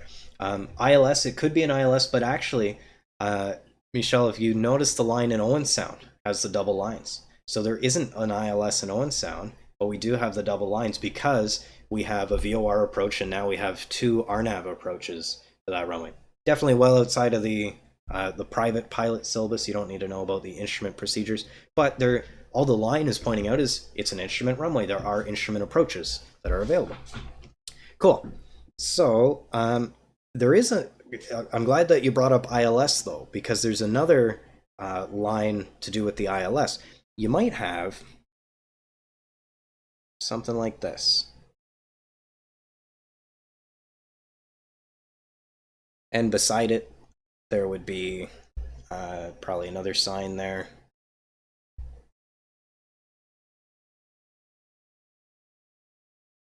And here it would say ILS. So you might have another line like that. I don't know if they would ask about this on a private test. They could. I think they could ask about this one on a private test. But if you got something like that, that's the ILS holding point. Oh, don't get into the categories. That you'll lose me. So this is an ILS holding point, and what's happening there is basically the designers of the airport have decided, well, based on the position of the actual facilities, there will be like a little building, and then there will be like a little tower there, which is giving out the actual instrument landing system glide slope specifically, but there's other antennas at the other end and all kinds of stuff. So basically the position of the antennas for the instrument guys flying through the clouds and through the fog and all this stuff would be such that if you parked your airplane at the normal hold short line, you might interfere with the signal. And so they give a secondary holding position where if the weather's really crummy and there's guys that need that instrument approach system, the ILS, instrument landing system, then ATC could tell you to hold at the ILS holding point so that you don't interfere with airplanes in the air. So, yeah. Okay, last one to do with runways and layouts and stuff like that.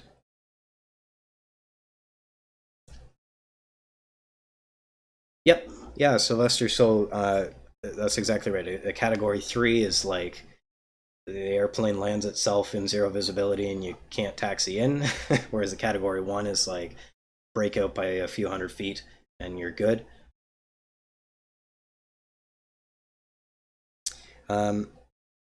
So, lastly, I want to talk about, oh, not a red runway, the different approach slope lighting systems. So there's two different types I kind of know about for the test. Did I get this backwards? I think I got this backwards. I may get my left and rights mixed up. So refer to the from the ground up for the absolute, whether the red lights are on the left side or the white lights are on the left side, but I think it's like this. What is this system? So we got the 4 lights, 2 are white, 2 are red. What's this system called? Start drawing for the other system.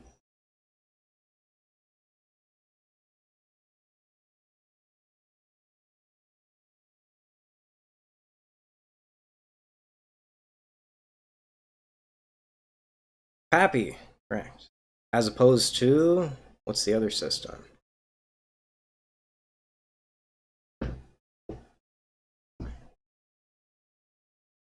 So that's correct. This one is PAPI, Precision Approach Path Indicator.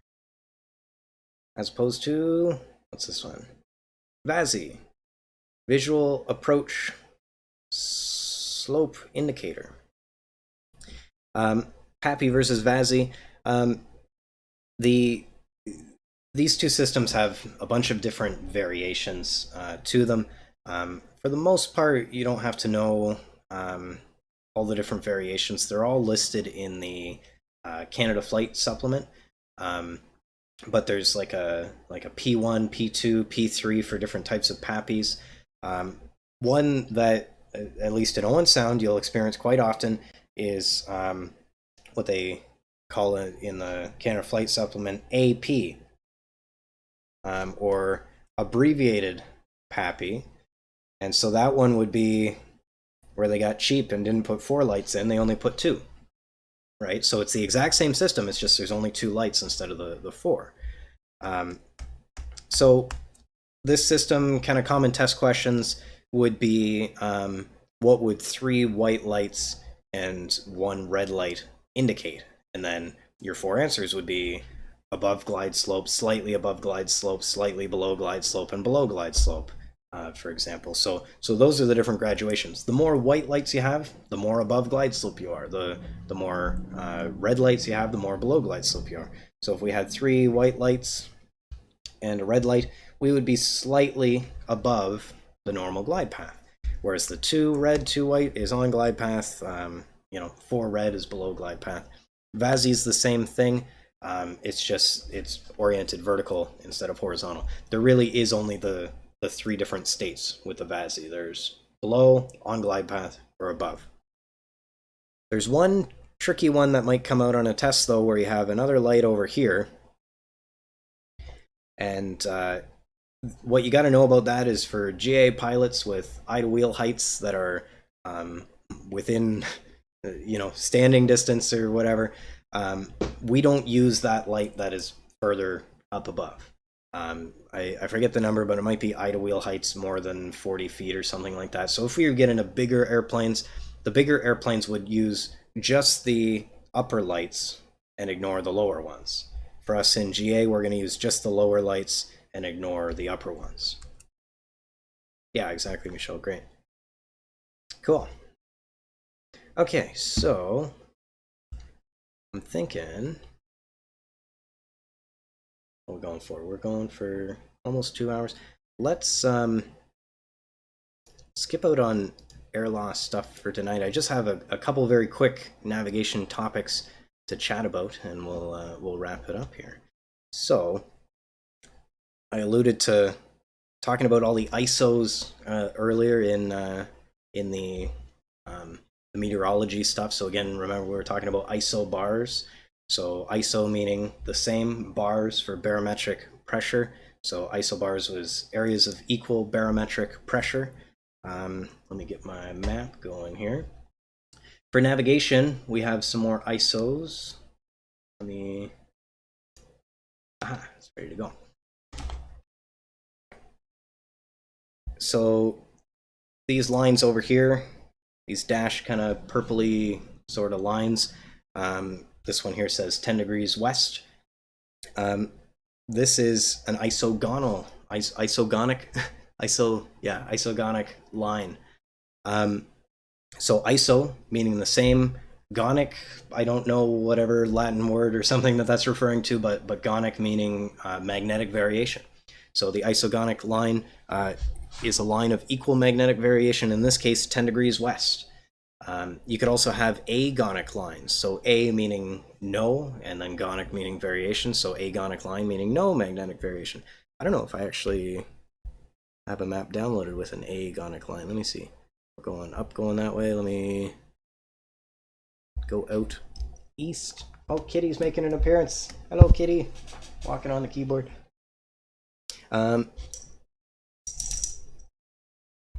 Yeah, those are words that might come up on the test. Agonic line, meaning no variation. It's 1 degree east.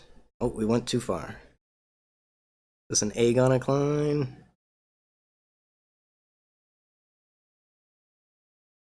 Looking for the number on the line. 0. There you go. So there's an agonic line. 100%. Right next to Kenora there. So those are some terms that you might hear thrown around.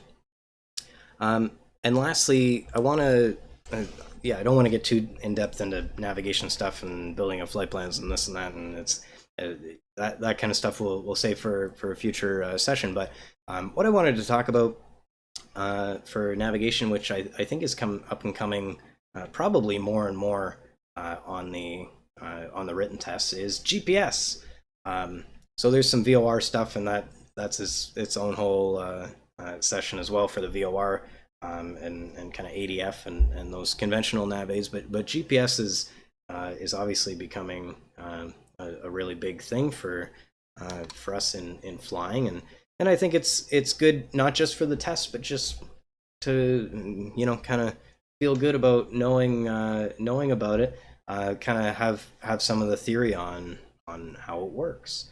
The nice thing about GPS is, for the most part, it does just work, and the user doesn't really have to know how it works. So I'm not saying that you got to know how it works, or otherwise you don't deserve to use it. I don't think that's true at all. GPS is very automated. You don't really have to know the nitty-gritty on how it works, but it is really cool. So GPS is all based on distances, whereas things like the VOR and even the ADF, non-directional beacons, a lot of those conventional nav aids are based on angles from this point to this point, and bearings and this and that, and you triangulate, you get the two angles and you cross them and you circle it on the map and this and that. GPS is all based on distances, and specifically timing. So we've got our satellite over here. Here's satellite A, and that satellite is essentially, it doesn't know anything about our airplane. It doesn't know where we are, or even that our receiver is on it. Our receiver in the airplane is just a receiver. It doesn't transmit anything to the GPS system. All it knows really is, where is it, where is the satellite, and what time is it. That's all the GPS system knows. And it's broadcasting the time all the time. And with the time and some special math, our GPS receiver is able to figure out distance. So it knows the distance to that satellite, and that's not very useful. It knows that distance. It knows we're somewhere on that line, or more specifically, the sphere around that satellite. So one satellite, not that useful. If we know the distance from one satellite, we just know we're at some point along a sphere, which is anywhere from the surface, some places on the Earth, all the way to, out in the middle of space, all the way to thousands of feet underground. it really doesn't help us to narrow it down. So we need more information. We need more. Add another satellite. So now we have satellite B. And we also know, or the GPS has figured out, it's calculated our distance from satellite B. So I haven't drawn this too good because I'm missing that there's actually two places that these circles are intersecting. It's intersecting right here. There's another intersection point between the two circles up above. Let me redraw it just to make this more clear. It'll just take a second. So I got satellite B, and I've got my circle here. So we have two different intersection points based on the distance. So we know the distance from A, the distance from B, and we get 2 points. So we know we're actually in one of those 2 points. So that's better, but 1 point is probably where we are, and the other point's off into space somewhere, and it's still not the best. So then we put in satellite C over here, and we draw another circle from satellite C, and there we go. Now we know that we have to be in this spot because that's where the 3 circles intersected, right? So we know the distance from A, the distance from B, the distance from C, and where all those circles intersect, that is our position. And that's the basis of GPS. One thing to note about this is I just drew this in 2 dimensions. In the real world, it's actually 3 dimensions. And so think about satellite A has a sphere around satellite A. Satellite B's sphere intersects with satellite A's sphere. Think about 2 soap bubbles coming together, bloop, and touching each other. Right where those 2 bubbles intersect, you're going to get a circle. And so now we're back to the 2D picture up here. So now we have a circle. We can add another circle, another sphere to it. We can add another circle. So how I've drawn it here, we got a position with 3 satellites in the real world. To get a 3-dimensional position, we need 4 satellites. So that's the key, and that may be a test question. How many satellites to get a 3-dimensional position? It's 4 satellites. With 4 satellite, you can estimate your altitude. Yeah, exactly. So there's kind of a cheat that we can do. I was saying that like a lot of these points, like in this example, before we added satellite C there, when we just had A and B, you have the rings intersecting at 2 different points. We can kind of cheat a little bit because one of those points is going to be way off, flung into space in the middle of nowhere, and clearly nowhere near, you know, our airplane doesn't go to 500,000 feet. So we know we're not in that point. And so we can kind of cheat that way. So if you only had 3 satellites, just knowing where the Earth is and knowing that you're probably pretty close to the Earth and not underground and not in space, 3 satellites gives you a crude 2-dimensional position. But if you want to know the altitude, you definitely need 4 satellites to figure that out. The more satellites you have above that, on average, at any point along the globe, you're going to have approximately 6 satellites that your GPS can see, possibly more. The more satellites you add, the more precision that you're going to get. So to show that, let's say we have our circle here, and then we've got the intersecting circle coming in here, and then we've got our 3rd intersecting circle here. Let me make it less precise. There's some error there. There we go. There's some error there. I got a little air gap in the middle. There's a little bit of uncertainty as to the exact position. Even though you have all the satellites, they don't line up on a precise point sometimes. That could be various different factors. Things like the status of the upper atmosphere, ionosphere, and transmission distances, and solar flares, and all kinds of crazy stuff. The speed of light is actually changing in different areas, so we might not perfectly have them line up. But if we added an extra satellite above what we required for accuracy, maybe that extra satellite comes through this way. Now we have more detail. As we're trying to get the average of all these positions, we can add more detail with more satellites and get a more pinpoint precise position. You know, if you had 10 or 12 satellites, that'd be great. You'd get even more precision that way. So that's kind of the idea. GPS, you know, based on the distances and how you figure it out. So sometimes people will refer to this as triangulation. It's actually a slightly different T word, trilateration, where you're trying to using the timing and distances and stuff like that. There's another system, a very old system, which does the same thing but ground-based. You may hear about an old system if you're looking at older used airplanes called Loran-C, which was essentially GPS but based on a bunch of towers on the ground doing the exact same thing. So it's kind of neat that it's now space. It's in space now. Cool. I think, what are we at there? We're at just hit 2 hours there. I think maybe we leave that there for tonight, unless anyone has any topics or questions they want to chat about. I was thinking next week, same time or possibly slightly later, like 7 o'clock, of doing a shorter session. We'll probably cover some VOR stuff because it's kind of a topic in and of itself next week. So. Yeah, unless anyone has any questions for me, we'll call her there. Thanks for coming out. For those that did, it looks like it's still 12 going, so that was great. Yeah, thanks Arnav. Thanks for coming out. And yeah, shoot us any questions in the chat or the comments too after we shut her down. I'll be keeping an eye for a little while yet anyway. Yeah, VOR stuff. And I was thinking I might even do VOR stuff tonight, but it really takes an hour just to go through the VOR, just the VOR. So I didn't want to keep you guys for 3 hours or whatever tonight. But yeah, I think next time maybe a shorter session, kind of an hour and a half, to do some VOR stuff. So that's pretty exciting. Cool. Well, yeah, thanks guys. Thanks for coming out, and we will see you on the next one. Yeah, this video will be live on this this link basically as soon as I hit end.